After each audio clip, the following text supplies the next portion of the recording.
Picture a stick figure standing at the bottom of a tall mountain looking up.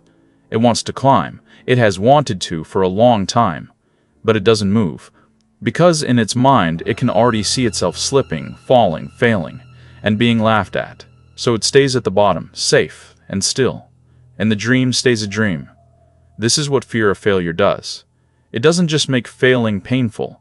It stops us from ever beginning. It stops us from ever beginning.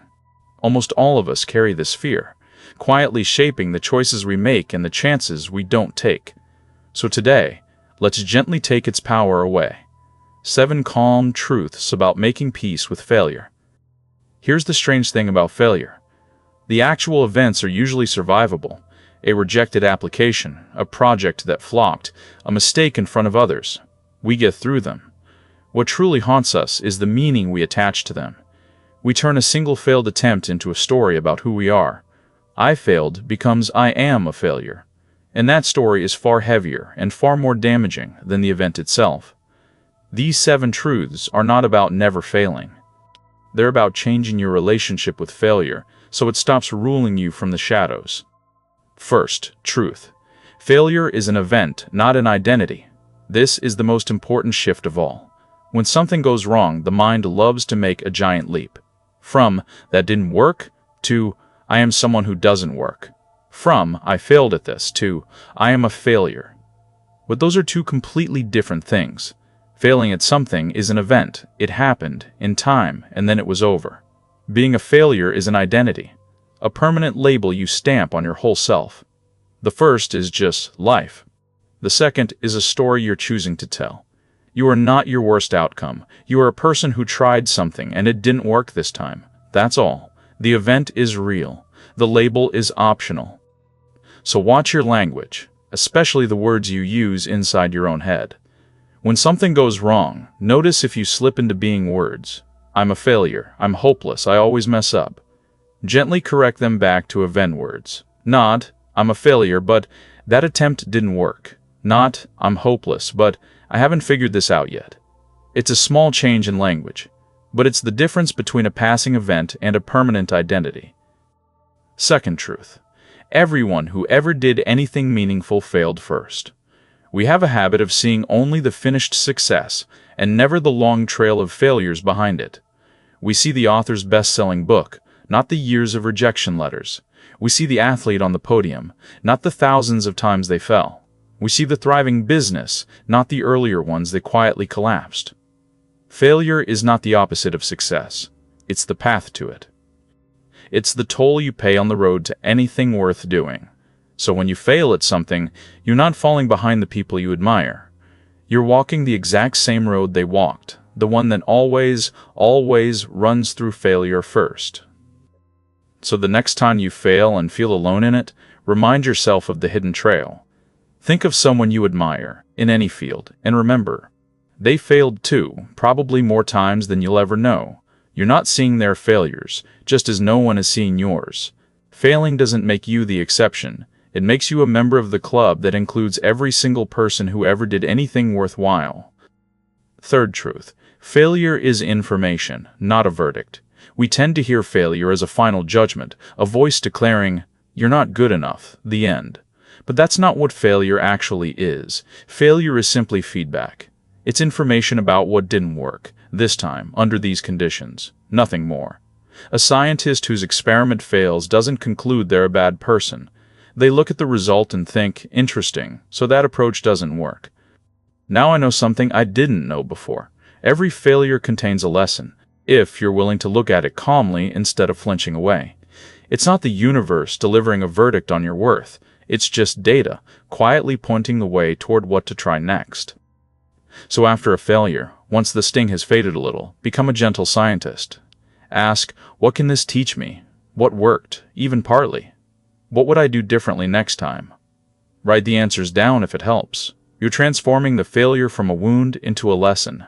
Same event, but now it's working for you, instead of just hurting you. That's how failure quietly becomes one of your best teachers. Fourth truth. The fear of failure costs more than failure itself.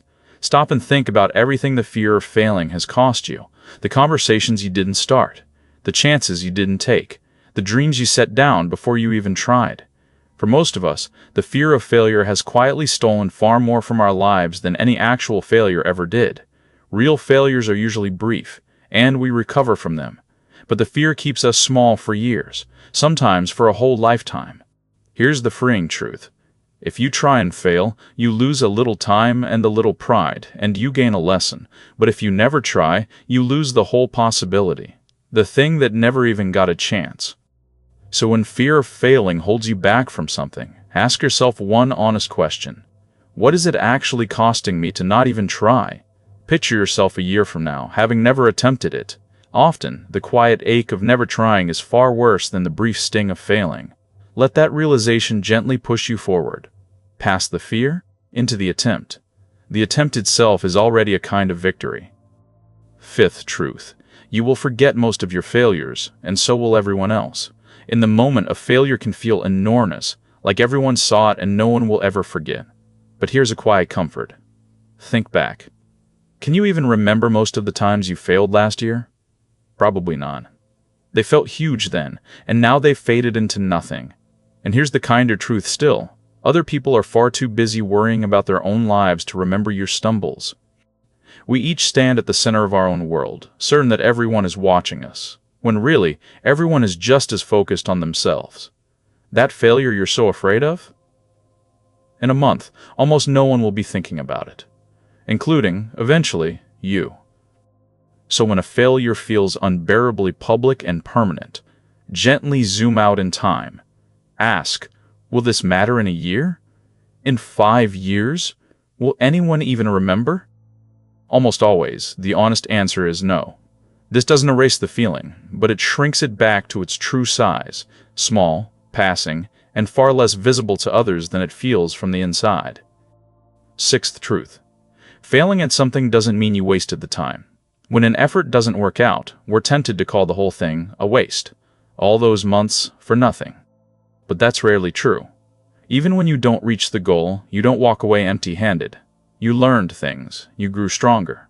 You discovered what you're capable of and what you actually want. You became a slightly different, slightly wiser person in the trying. The outcome failed, perhaps, but you did not come out unchanged. The effort still shaped you. A path that didn't lead where you hoped still taught you the terrain and made you someone more capable of walking the next one. Nothing sincerely attempted is ever fully wasted. So when something doesn't work out, before you write it off as wasted, take a moment to gather what you're keeping. What skills did you build? What did you learn about yourself? Who did you become in the process? Name those things. They came home with you, even when the goal didn't. You're not back where you started. You're standing on everything that attempt quietly gave you. Seventh truth. The only true failure is never trying. Let's end with the heart of it all. We spend so much energy fearing failure. But most of what we call failure is just life, just learning, just the normal cost of being someone who tries. The real failure, the only one truly worth fearing, is the slow one. The life shrunk down by fear. The dreams never attempted. The person you never became because you were too afraid to risk falling. Think of how a child learns to walk. They fall and fall and fall, and we never call it failure. We call it learning to walk. Falling is simply part of moving forward. So, fall, fail, try things, and let some of them not work.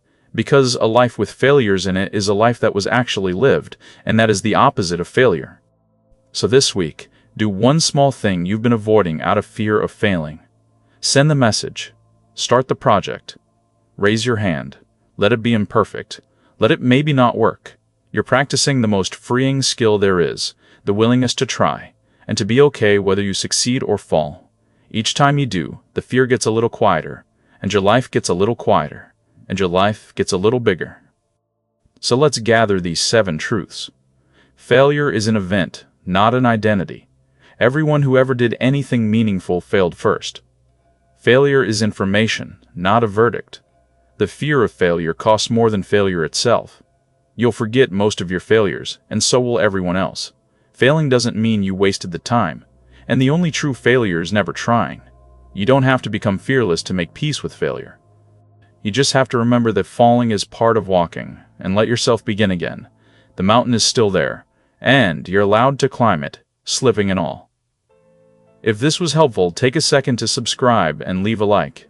It quietly helps the channel grow and means a lot. Thank you for being here, and take care.